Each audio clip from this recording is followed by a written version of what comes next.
Education টিকে আছাম চালে সকলোকে স্বাগতম জনাইছোঁ।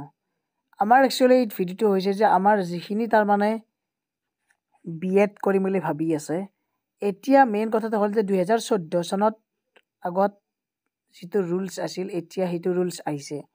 মানে 2014 চনত কি হৈছিল, আমাৰ বন্ধ কৰি দিয়া হৈছিল। এতিয়া 1 বছৰীয়া যিটো BEd কোৰ্চ আছে, সেই BEd কোৰ্চটো এতিয়া বৰ্তমান কেনেকৈ কৰিব পাৰিব?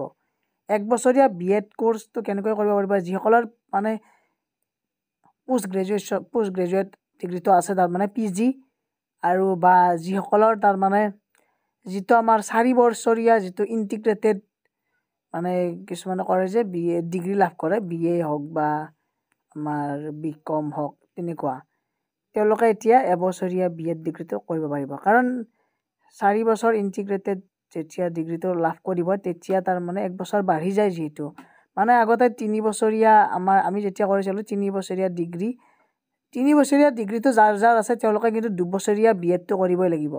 কিন্তু যিসকলৰ MA পাছ বা MCom বা PG পোষ্ট গ্ৰেজুৱেশ্যনটো আছে, তেওঁলোকে এতিয়া 1 ইয়াৰৰ BEd ডিগ্ৰীটো লাভ কৰিব। আৰু লগতে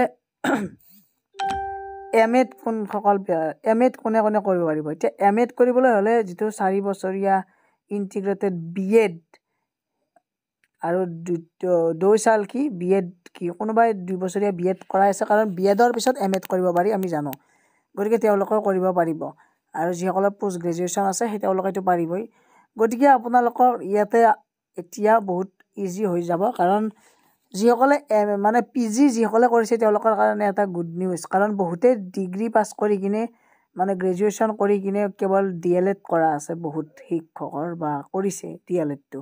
এতিয়া যিসকলে PG কৰিছে, মানে MA যিসকলে কৰিছে বা MCom PG কৰিছে, তেওঁলোকে এতিয়া ডাইৰেক্ট BEd কৰাৰ চান্স এটা পাব, লগতে MAd ডিগ্ৰী লাভ কৰাৰো এটা সুযোগ লাভ কৰিব। গতিকে এইটো এটা বহুত ইম্পৰ্টেণ্ট NCTৰ দ্বাৰা, যিহেতু আমাৰ মানে নেশ্যনেল এডুকেশ্যন পলিচি মতে এতিয়া এনেকুৱা হ'ব। গতিকে বন্ধুসকল, ভিডিঅ'টো সকলোৱে শ্বেয়াৰ কৰি দিয়ক। বহুতে নিউজটো পাইছেই কিজানি, আৰু যিসকলে পাইছেতো ভালেই। গতিকে এইখিনি আছিল এটা আপডেট, সৰু ভিডিঅ'টো ফিনিছ কৰি দিলোঁ মই। ধন্যবাদ, থেংক ইউ।